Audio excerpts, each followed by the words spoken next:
Ruto should think twice whether he has the right majority leader.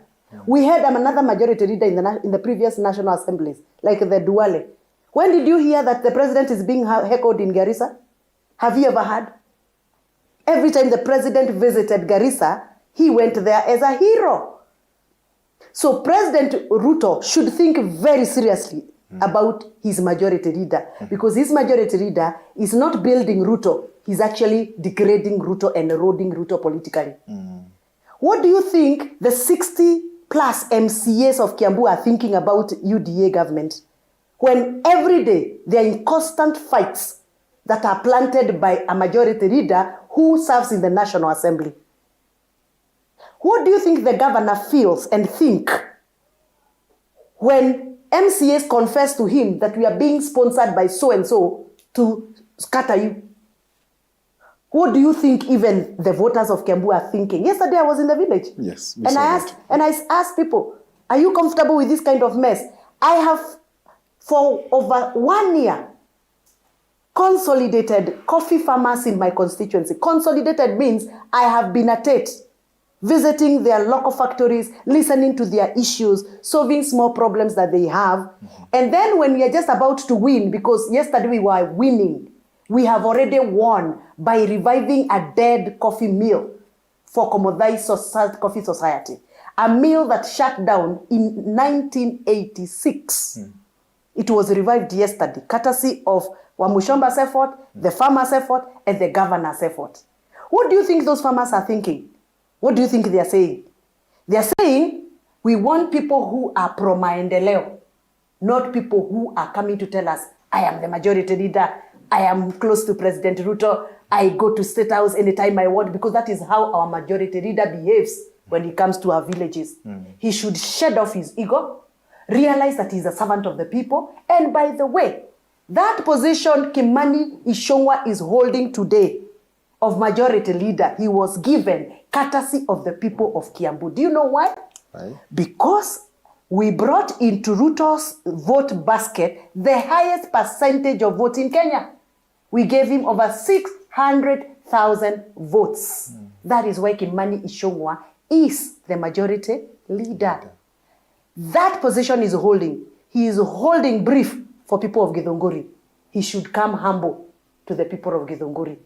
He is holding brief to the people of Juja. When he goes to Juja, he must be humble. He is holding brief for the people of Gatondo North and Gatondo South. When he goes to Gatondo South, he has to go humble. Otherwise, President Ruto should be told, Kiambu is not happy. We are not happy with his majority leader. And I'm sure he knows. Would you because if surely his majority leader is popular, or he's powerful, or he's holding the right brief, President Ruto should not cancel a meeting where he's coming to Kiambu just because he has had a few farmers are heckling. His majority leader should be the person to go and sort the ground for the president. Would you attend a truce meeting for Kiambu leaders? I personally wrote a message to the majority leader Kimani Ichung'wah. And me, I don't lie, I speak the truth. When? And I told him about 2 weeks ago. And I told him, majority leader, you are our center of unity. You are the most senior person in this county politically. You cannot be in the center of attraction. And it is time for truce. Bring that phone, I can show you. It is time for truce. And I told him, call for truce, Kimani, with an exclamation. I did. And I can show you here. It was a text message. It was a text message. And he responded. And he gave me excuses why there are fights. He told me, oh, the governor doesn't do this. And I said, come on. You cannot be telling me the reason why there are fights is because of the governor. You are the senior most politically elected leader nationally. You should walk in with Wamuchomba by your side, with Kengara by your side, with Kagombe of Gatondo South by your side, go to the governor's office and demand to speak to him, humbly realizing and recognizing and acknowledging that he's the governor of Kiambu. So where did the conversation conclude at? It concluded that Kimani Wamatangi, our governor, doesn't listen, but I've not seen any effort to attempt to speak to him because I've not been called for any meeting for truce. All I see is funny meetings being called in Karen, funny meetings being called somewhere in Nairobi, farmers from my county being withdrawn from the county to go and get a brief from Nairobi. And I always say, if really the meetings you're doing are good meetings, and they mean good for the people of Kiambu, why can't you hold a meeting here in Kiambu? Why can't you call a meeting in Kiambu and make sure in that meeting all the leaders are there? Why are you calling people in Karen?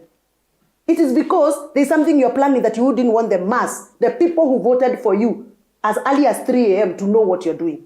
So I want to tell the people of Kiambu, enough is enough. We are not going to sit pretty and watch people scatter us.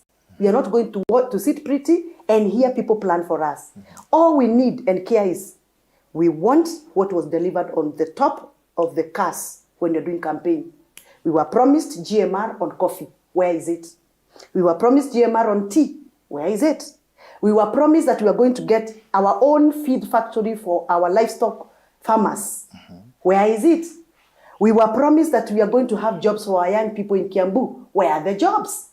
We were promised that our stadiums are going to be completed. Are they done? We were promised that our hospitals that were started. I remember very well when President Ruto stood in Githunguri. He pointed Githunguri Hospital. And he said in 100 days, he's going to complete and equip Githunguri Level 5 Hospital. Is it done? We are not interested in who is majority leader close to State House, who works in State House when they want. That is not our business. The Wajiko of Kiambu is not interested. We are interested on what was promised and what is delivered. So for me, let me tell you, I'm not defending the governor. Okay. I've bashed the governor also many times. I'm in record. You can even go and check. I have bashed the governor for lack of medicine in Githunguri Hospital. I've bashed the governor for failure to install, lighting in our towns in Githunguri. I have bashed the governor for lying that he's feeding our ECD, yet he picks one here, one there, and then he says he's feeding everybody. I've bashed the governor for bringing 10 kgs fertilizer to our farmers who have acreages of coffee, and you bring a 10 kg bag of fertilizer for somebody who has 5 acres, 3 acres, 2 acres of coffee. I have done that in the past. But that does not mean that we now finished with the governor and we dump him. Because like I told you, I witnessed Kiambu push out a governor, an elected, duly elected governor. We pushed him out. Not because we loved him, but because he was a mess. But after him, did we recover? Did we even get what we wanted when we were pushing the first governor out? No. For me, we elected Wamatangi. We knew him when we elected him because he was not a newcomer in politics. He was there for 10 years as a senator. We knew what kind of a leader we were electing. And therefore, this is our baby to feed and win until we finish 2027. After 2027, the Wanjiko, the Kamau, the Jogona will decide. But we are not going to use the political class to deny Wanjiko services in the name of this is the wrong candidate. Mind you, I am on record. President Ruto can attest to this. I am one of those who went into his office before elections, and I told him I'm not comfortable with the Matangis as a governor. He told me, Gathoni, this is the party position. This is our party candidate. Please support him. And I told him, I'm not sure whether we are doing the right thing. He told me, this is our party candidate. So, how then do we sit in boardrooms without involving Wanjiko of Kiambu and decide this is the wrong person for Kiambu? No. Absolutely. No. Brilliant. So, Mheshimiwa, moving the conversation forward then, when you, even as you talk about a truce, what sort of time frame would you be looking at to be able, because so that it doesn't become another war of words over time? We Actually, now it is becoming a war of words because after the coffee tea meeting, actually it was a coffee meeting. The reason why farmers were agitated is because after we were elected, everybody, including that majority leader, ran away from the farmers. Completely ran away. Nobody has ever given the coffee farmers forum. I have been screaming alone. I have been fighting alone. And you can check all over the media outlets. I've been speaking, fighting for the interest of the farmers.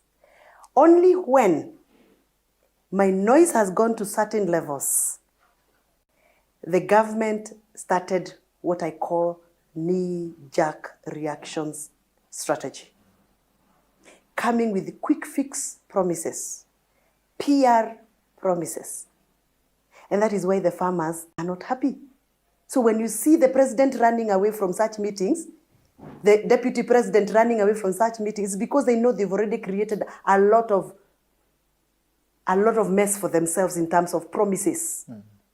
When you tell a farmer that you're going to receive 80 shillings, only for you to be given 40, what do you expect that farmer to behave when they meet you, and you're the one who told them that they're going to get 80 shillings? So those are some of the things I'm saying. Let nobody cheat you or shout here that they are being heckled by Wananchi. Wananchi are heckling because they are not happy. And in my vernacular, we normally say, whatever is in your stomach is what makes you look the way you look. If your stomach is empty, people are angry, people are frustrated, they will show it. So you do not deliver the promises you give to the farmers, and not only to the farmers. Go to the traders. They will tell you they are not happy. Go to the exporters, importers. Right now, I can tell you, our avocado consolidators and exporters are shutting down. Let me tell you, the next loudest noise you will hear in Kenya from Kiambu will be avocado farmers. Because what they were promised by this government is not what is being delivered. So the noise is not about Wamuchomba. The noise is not about a certain political leader who is inciting the farmers or the traders or the exporters or the importers. It is the economy that is pressing them to that level. So when majority leader comes to your show and tells you, oh, it's because a few leaders had incited farmers, how much power do I have to incite a whole county? I am not even a county leader myself. I'm just an MP. And after all, a woman. What does women leadership have to do with it? Because that's the next topic. Looking at how can a small woman like me, because I'm small, of course that's what they've been saying. I'm sure I wish you can understand my language and hear how Kimani addresses me or refers to me. He refers to me like that woman who has no brain, that woman who is not in any way respected by the society. Yeah. So how can that woman... Does it bother you? It doesn't bother me at all. Let me tell you, I've taken a lot of political... I am never moved. Yes, you are. And talk to me about your new, adopted cap or headgear. It's not really new. Rather recent. We've seen it, especially towards the end of 2023? Somehow, I don't know. Yes. But... I just found like I don't have much time to tend to my hair. Yeah, and when I shave completely, I look funny because I have like a small head. So I decided I'm going to make sure that every time my hair is not well made, then I can put something on top. Yeah, so that I can look presentable. All right. So it's got nothing. It's nothing. Plus, it's also good for you to just be you. Yeah. So I'm just me. Okay. Thank you for staying with us. You're watching The Daily Report. We are due for a short commercial break. When we come back, the conversation with Mheshimiwa Gathoni Wamuchomba, MP for Githunguri constituency, continues. Do stay with us.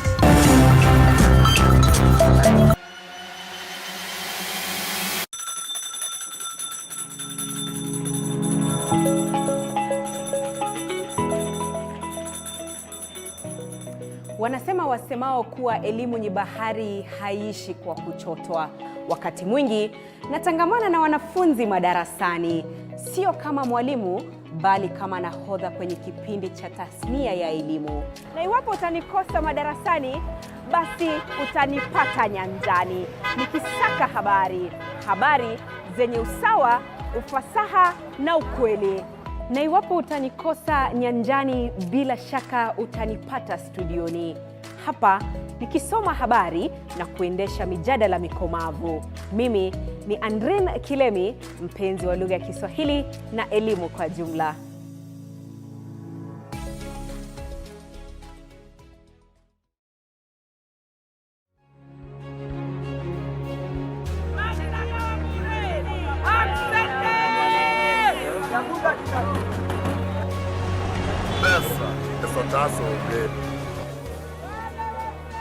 They say money makes the world go round, so let's slow things down a bit.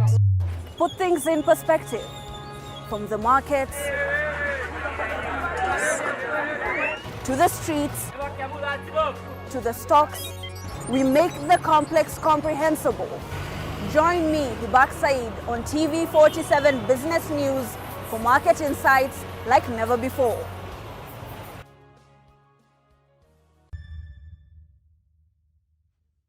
The news that matters the most is the one that hits close to home. When disasters strike, we are there to inform you. When the bullets are flying, we tell you who's shooting and why. Reporting on your victories, your health, your money, your security, your past, present, and future. We are interested in telling the stories of creativity, hard work, and resilience that you are known for. That is our job. This is my job. My name is Victor Moyakane, and it's my honor to bring you this news this way every Thursday night on the home of Untold Stories.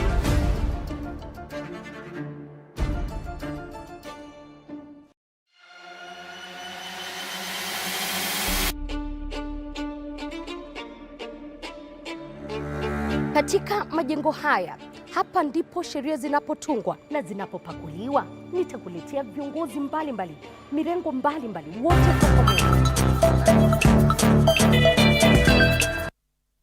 Brilliant. Let's look at, matters women leadership. You, Yeah. of course, come from the women folk. Yeah.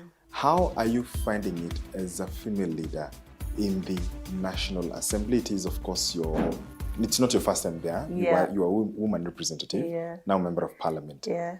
How are you finding how the country is treating the idea, or rather the issue of women leadership? I must say it as it is, that the women's space in political arena is very limited. And the available space is very suffocating. We can't breathe.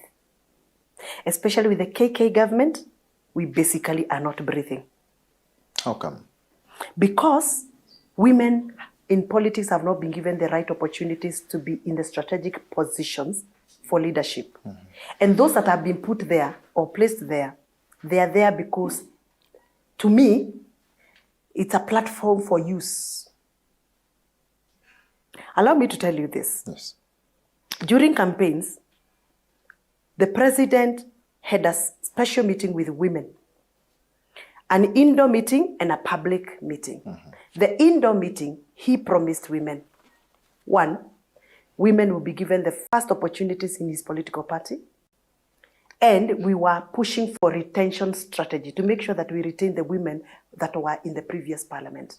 So we requested him as our party leader to allow women who are already in parliament not to be subjected to competitive nominations, so that we can have as many retained as possible. It's called retention strategy. And he said, good. Came nomination, he changed his mind. And he subjected every woman in his political party for a political party nomination. We lost strong women like Kate Warugoro. We lost the former women rep for Bomet, Joyce. We lost a Maniko of Turkana. We lost women rep for Pokot. We lost another one more. We lost 5 women. His counterpart, Raila Odinga, when he realized that William Ruto is going to give women an opportunity for retention, he also did the same. Raila Odinga was true to his word. He's not my buddy. He's not my political friend. But on that one, he did a very honorable thing. He gave all the women of ODM an opportunity not to be subjected to political party nomination process. He retained Rosa Buyu, Dr. Eve Obara. He retained Emilio Odhiambo. He retained another one called Lillian Gogo. He retained about 6 women because they were not subjected to.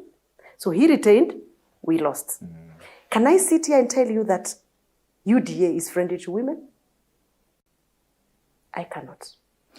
Because if we were able to get those 5 that lost, Yes. plus what we have now, we would have the highest number of women parliamentarians in that National Assembly. We also agreed in our indoor meeting that he's going to make sure he appoints 50-50 into his leadership opportunities. That is in his executive, in the leadership of National Assembly, and in the leadership of parastatals and government agencies. When he became president, he did not fulfill. Do we have 50-50% in his cabinet?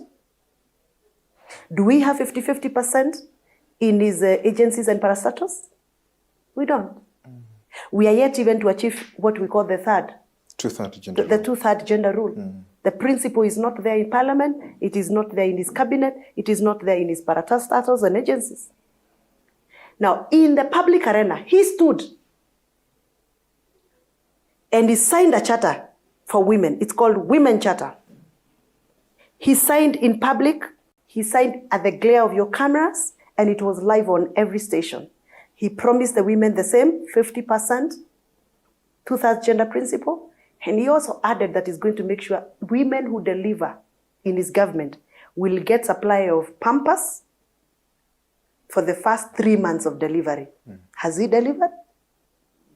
When President Ruto was elected, there was a plan in place to supply sanitary towels to all our public institutions of learning, that is primary school and secondary school. We used to have that annual supply. Since he was elected, not a single sanitary towel has reached our girls in school. Has he delivered? And you want me to clap and say, oh, KK government is performing. I will not betray myself, and I will not betray my people, and I will not betray the people who believed in me since I started my public life 24 years ago. I am known to speak the truth, to stand for the truth, and to fight for the truth. And that's who I am. I am worried and very worried because I think the presidential advisors are lying to him, telling him that things are fine, things are okay. It is because the economy is not performing. Let me ask you, what has got 500 million only got to do with budget? Yet, when President Ruto was elected, the money for sanitary towels was already allocated. The money was already there. We are not telling him to start looking for the money. It was already there. They have stopped the process of procurement of sanitary towels thrice. Thrice. Why? Because they came in and they thought the people who were given the tender to supply sanitary towels were not friendly to the regime. So they have to cancel the tender so that they can advertise the tenders again so that their allies and friends and supporters can get the tenders. They are actually punishing the girls of this country in the name of friends, in the name of supporters, in the name of business interests, and that is called conflict of interest. You have a picture with him here. Yeah. That was, I bet, at the current residence. Yeah, when he was a deputy president. When he was deputy president. Yeah. Was this when you were joining UDA? Yes. When you were joining UDA back then, did you foresee such a situation that you seem disappointed? Of course not. Because I wouldn't go to somebody who I already know is not honest, is not, is not true to his words. Those are quite some harsh words for a president. I'm saying, sorry, I am not so sure whether I can blame the president as a person. Okay. And it would be unfair for me to do so. Because the presidency is an institution. And I've just said, the people who are advising the president are lying to him and not telling him the truth. Are we together? Okay. I wouldn't want to come and say that he lied. Because, he can say something, but it's the work of the people who are implementers, his implementers, to pick up what the president promises. For example, when he comes to my sub-county and says, I'm going to give you these milk coolers. And then 1 year down the line, the milk coolers are not supplied. Who am I supposed to blame? I'm supposed to blame his minister for cooperatives. Minister for agriculture. Minister for treasury. Because they're the ones who are supposed to make sure whatever the chief executive promises is delivered. For example, the president is on record. He's been in my county many times. Gatondo, he promises milk coolers. Githongori, milk coolers. Roiro, milk coolers. Where are they? And he promised them 1 year ago. Would I be wrong to say that we are not concluding that he lied to us? So I want also you media to also separate the issue of issues and persons. If you listen to me, the only person I have attacked as a person is Kimani Ichung'wah. That one I have attacked as a person because I think the problem is not the institution he is holding. The problem is him, his personality, his character, his behavior, his presentation is all wrong. But for the president, I see a scenario where a president means well, but the people who are supposed to deliver his promises are desperately failing him. Yeah. So what then are you? The next question is then: are you still in UDA? Of course, I am. I am a UDA person, and I am very strong. By the way, President knows me. I'm a very, very strong UDA candidate. Very strong. Have you? I am strong on the ground. I'm strong in boardrooms. I am strong outside the country. I am strong. I am an advocate of democracy. And UDA is United Democracy Party. And the president knows that he stands for democracy. And that is why he allows us sometimes to even criticize what this government is doing, because that is what the party means. Yes. Do you usually have conversations with him? Have you had a chance to have a conversation with him to raise these issues? Unfortunately, his handlers are insensitive to criticisms. They are insensitive to minor talks. You know minor talks where you say the cup is clean, but it's still smelling soap. That's a minor talk. Yes. So sometimes I see them mistreat us. Some of us who speak the way we speak, we are mistreated, we are mishandled. We are regarded as not the clique that should be around the president.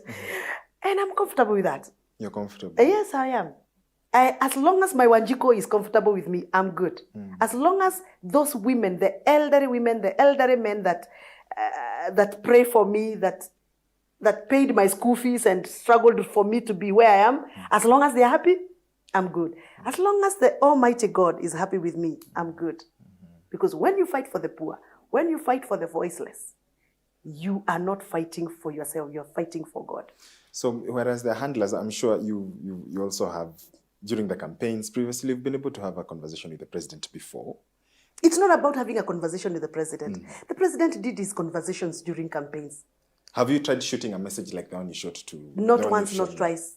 I have spoken to the president about lack of gender commitment, gender parity commitment. I've spoken about the sanitary tile issues. I've spoken to him about coffee issues many times. I have even written him official letters about coffee. Has he responded? Yes, many times. And he has promised to act, and he has acted on some. Yeah, so I'm happy. So are you optimistic that he will act upon the rest? I am very sure. President Ruto, I am sure if he's given an opportunity, he can do wonders. But unfortunately, he may not have the right vehicles to deliver what he means. Okay. Because there are people around him whose business is to identify where to make money from. For example, the issue of sanitary tiles. For heaven's sake, the budget is only 500 million. Why would we have a dragged process for over 1 year? Why would we? Don't we have local manufacturers here who can manufacture for us sanitary towels? We have them. Do we have to go to India to import sanitary towels? No. Do you know those factories are even closing down because they are of lack of business? Yet the government is holding money. Do you know the girls are using funny things as sanitary towels? Do you know how many girls have dropped out of school because of lack of sanitary towels? That makes me sick. That makes me feel like I can burst out. Yeah, when I go to school and get to hear a girl who has not been to school because of sanitary towel issue, I feel, honestly, we're not being fair to ourselves. Yes. The president is also very keen on matters economy, and you have had quite a strong opinion about the implementation, or rather the programs that have come in. We've seen about the housing fund, the affordable housing program, the social health insurance fund, and other programs that the president is coming up with. What reservations do you have? I think these are not president's program. They are National government. They are Kenya. So I would want us to move our discussion from the president to the government. Okay. All right? Because this is more of us as Kenyans. And so when I say this program is not right because it's going to oppress us or punish us, I am speaking on behalf of many who feel that the proposed programs should be taken back to the drawing board for re-strategizing, for reorganizing, because some of them are obviously punitive. I have spoken so much about affordable housing. I've spoken so much about levies on fuel, taxes on fuel and levies on housing. I don't think I want to hammer this point anymore, any longer, because he who has ears has heard me. Not only me, but even Kenyans, when they participated during public participation process. And over 95% of the participants said no to housing. So he who has ears should listen. Yeah. What about the health insurance fund? I think if the packaging of the health insurance fund was done in a better way, it would have been the best idea any Kenyan government could have put on the table. Nobody should tell you that we don't feel the pain of people dying in hospitals and getting bankrupt, losing their earthly assets to one sick family member.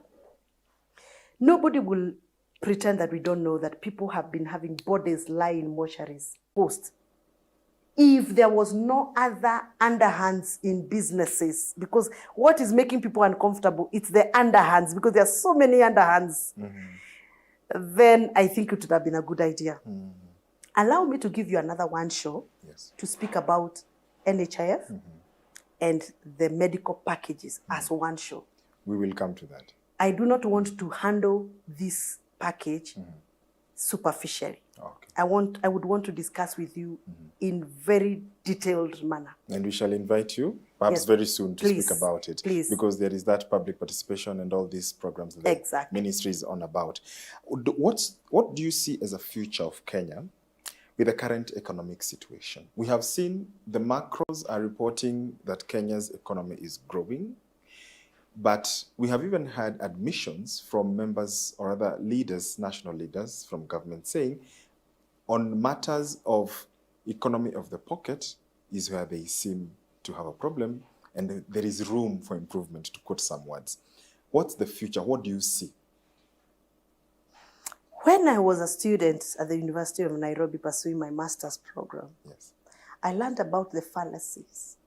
And there's one fallacy called the fallacy of ad horem. Go and research. This is a fallacy that will be given, even when you know surely what you're saying is very contradictory of what is the scenario on the reality, but you still give the fallacy. The government of Kenya, the Kenya Kwanza government, is living on fallacy. And the true scenario of the current state of economy is my pocket, is my voters' pocket. It's nothing to do with the graphs we are getting from central bank. It's nothing to do with the projections we are getting from economic advisors, the IMF projections that are all biased to their business model. It's got nothing to do with that. The real true measure of economy is, can I afford to pay my bills? Can I live happily in dignity? And can I afford to take care of my basic needs? That's all. Currently, as we speak, the dollar against the shilling is at the highest loss of 167 against $1. I'm talking about 167 Kenya shillings against $1. This is the highest ever. Can anybody come on this national TV and lie to you that the economy is doing better? What are people who are importing raw materials telling us? What are the manufacturing sector telling us? What are my farmers telling me? So whether you publish in journals or national newspapers, trying to sway people's thinking. The determinant is my wallet and my pocket and my handbag and my M-Pesa. And I can tell you for sure, here in Kiambu County, I counted about 2 days ago, we've lost about 23 manufacturers of different sectors who are closing down, going to Tanzania, Uganda, or closing down for good. Yesterday, I spoke to somebody who is in the business of consolidation of avocados. He's the most popular consolidator in Kiambu County and Murang'a County. People know him, know the company. It has employed hundreds of young boys who come to our farms to pluck the avocado, grade the avocado, wash the avocado, and pack. He called me 2 days ago and he told me, Gathoni, unfortunately, nimelemewa. I am closing down. And I asked him why. He told me, look here, my sister. Before Kenya Kwanza government came, I used to consolidate avocado, put them in containers, take them via ship to my market in Saudi Arabia, Dubai, and Emirates. Currently, the finance bill that you are refusing, because I refused the finance bill, remember? Yes. So vehemently, has placed on a situation where we are being forced to ship our avocado through flights, through air, not through water. We were used to paying 0.02 of a dollar per kg of any shipment through water. That is by ship, 0.02 of a dollar. Kenya Kwanza government has come, stopped all the water shipments, and we are being forced to put all our avocado on flights. And per kg, we are being charged 3.337 of a dollar. From 0.02 of a dollar to 3.337 of a dollar. Who will afford? And somebody tells you the things are right or good. Now, what does that mean to that farmer, my neighbor who does avocado in my village? I also am a farmer of avocado. Yes. Because every farmer who does coffee and tea, we normally have places where we put avocado trees. Yeah. So we all have avocados. What does that happen? What happens to that neighbor of mine or my farmer, me as a farmer? If the consolidators don't come to buy my avocado, I'll obviously pluck them, ripen them, take them to the market, sell 30%, 70%, I throw away. In 2-3 months, I have no income. Those boys that were employed to pluck our avocado, they are very many, by the way. There were so many pickups on the road in Kiambu County. Every 10 minutes, you would see a pickup full of avocados. They are no more. One, because we increased levy on fuel. So fuel became very expensive. Two, we have now limited the consolidators from picking our avocado and shipping them. What are we doing? Are we not killing this economy? And you know, when I speak like this, people say, Gathoni criticizes the government. No, I'm real to myself. If you go to the village without me and ask people whether I'm speaking the truth, they will tell you whether I'm speaking the truth.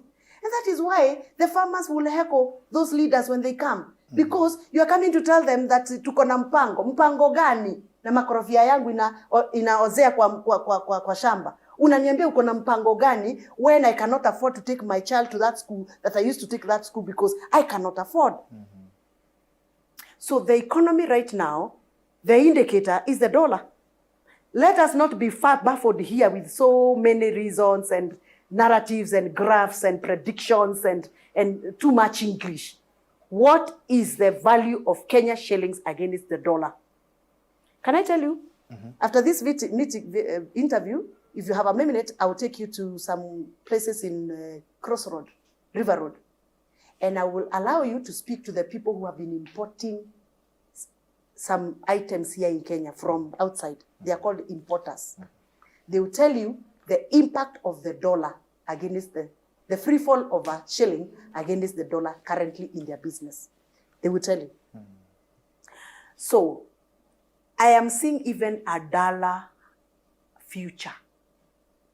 I'm seeing a more difficult year, especially the 2024 year, for the business community, for the producers, and for the manufacturers. As we speak, Kiambu County alone, we have lost 4 serious employers. 4 very serious employers. We had an employer that was making some tomato sauce, closed down. We had an employer who was making some pipes, down. So many. We had coffee millers that were employing almost 500 people in the mills, down. We have private schools that have closed down, very many, because the parents of Kiambu cannot afford to educate their children in those private schools. So what do? They shut down. Is that a good indicator? No. Can I tell you a story? Please. Last Sunday, after church, I attended church at Ridgeway's Baptist. I decided to look for a place where I can do my hair quickly because I was going for a talk show in the evening. From Ridgeway's, I went to Ridgeway's Mall. I looked for a salon. I didn't find one. A whole mall has no one single salon. Ridgeway's Mall. After you leave here, please pass through Ridgeway's. There is no single salon. There used to be 6 salons. None. I went up to Seattle Mall, which is just opposite. I looked for a salon. There are normally salons at the 2nd floor in Seattle Mall. I found none. There's one remaining, but it doesn't open on Sunday.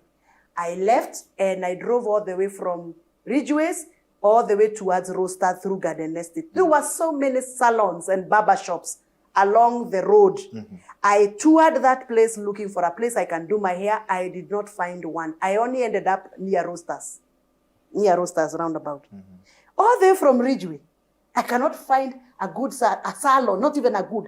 Any salon opened Sunday at 2:30 p.m. What does that tell you? Hello?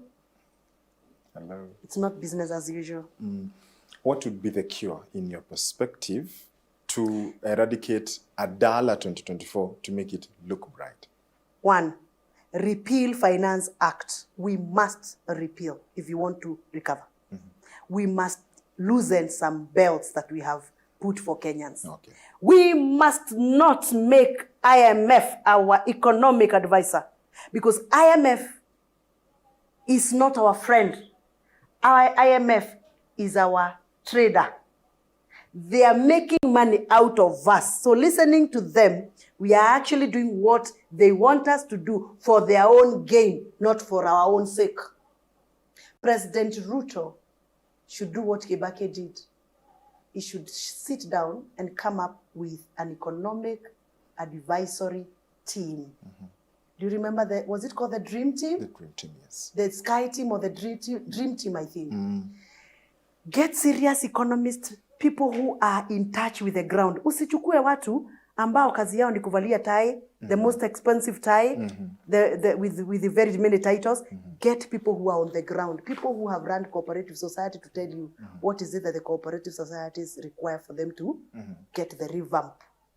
He should create a team, and that team should start off from repealing the Finance Act.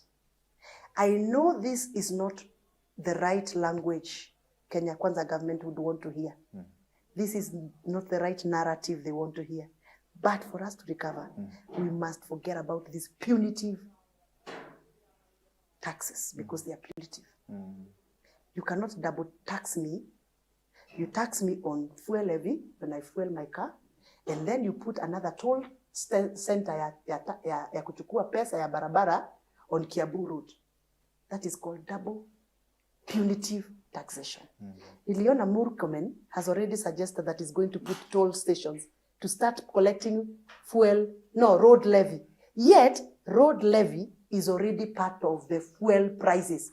When I buy 1 liter of fuel in Nairobi, in Kiambu, I'm already paying for the road levy. And then you put another toll station somewhere.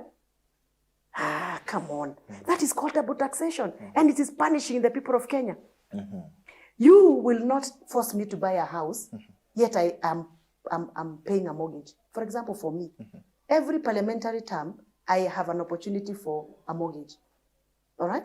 I may not have that opportunity for mortgage because I really need it, but it's an opportunity for me. Let me not use me as an example. It's a bad example because, of course, we are in the topmost tier of income. Let's go to somebody who is working as a TSC teacher. This TSC teacher, whenever they are employed, the first thing they do, they join their cooperative society.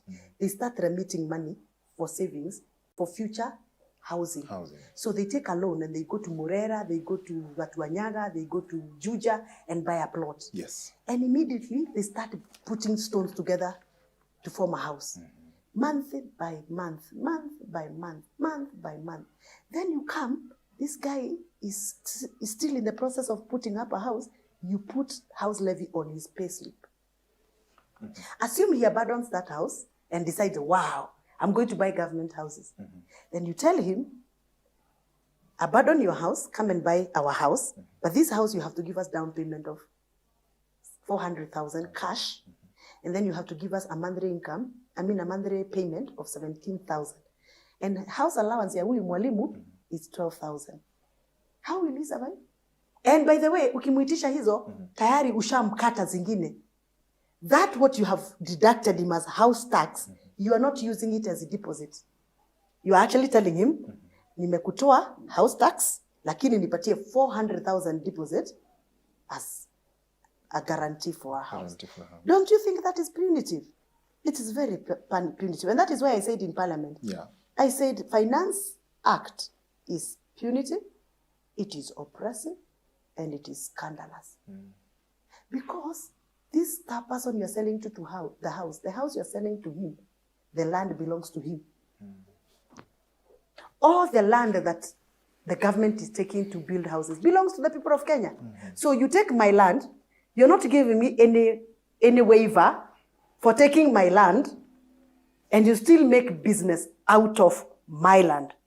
And by the way, do you know, I was one of the happiest person when I saw judiciary say no to house tax.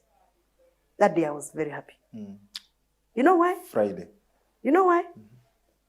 Because for once, the judiciary stood for the truth. For once, the Constitution of Kenya, which we all swore to protect, was defended. Because the government is not in the business of marketing houses and should never be. The government, according to the Constitution, Article 43, 1A, says the government will provide the environment for accessible and affordable housing. Accessible and affordable. But it's nowhere the government is supposed to be selling the houses. That is not a function of a government. So I've seen the government struggling to say, okay, we are not selling houses, but we have a category of a house we are calling market affordable housing. That word market is unconstitutional. The government should come up with social housing, that is a plus, and social housing should be as a platform of houses where the very low cadre earner of this country can walk in and occupy a house. Very low cadre. It should actually be free. The government should construct the houses and give people free. Shika funguo, ingia. Shika funguo, ingia. Because we are all Kenyans. And the Constitution of Kenya is very loud of no discrimination. So when you provide provide a system of houses or a category of houses that are already discriminatory, you are saying if you can't afford 5,000, you have no house. That is discriminatory. So the government should come with the what we call social housing and leave it at that. Let the people of Kenya access the houses, afford the houses at no oppressive platform, at no discriminative platform. So we want to get to the home stretch of this conversation. 2 questions. One, you have spoken against several issues regarding the country, regarding administration of the country, how programs are being implemented. What is the Kenya that you want? What is the Kenya you envision? The Kenya I want. The Kenya I want is the Kenya where we have affordable social housing that will not discriminate against who earns what, that will put us to the equal platform. The Kenya I want is a Kenya where the Kenya shillings comes down to 100 shillings to the dollar. At least that will ease a lot of pressure that is currently in there. The Kenya I want is a Kenya where the government allows people to criticize it for its program so that we can positively progress, but not muzzle the opposition, not muzzle the voices of reason, and not intimidate those voices of reason. That's the Kenya I want.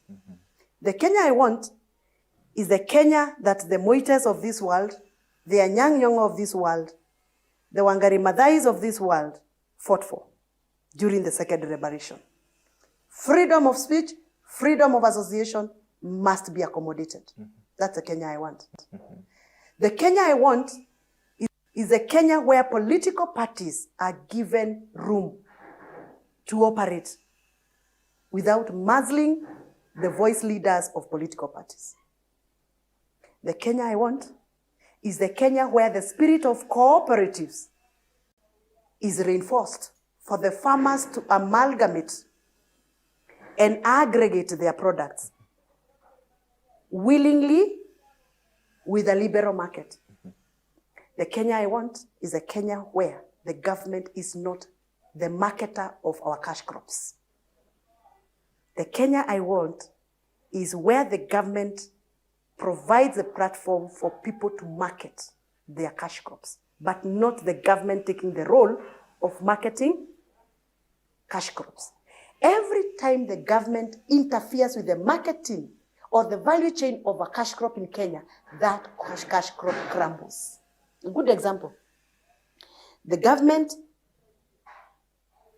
micromanage pyrethrum. We are no longer farming pyrethrum in Kenya. We used to have carrots farming in Molo Jolo area. The government came in, it crumbled. The government tries to get into sugar industry, it crumbles.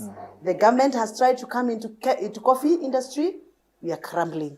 The government has come to try to micromanage avocados, we are crumbling. The government is not the marketer and should never be the marketing agent. The government should be the facilitator and the regulator of value chains, but not one of the stopover of the value chain. Okay.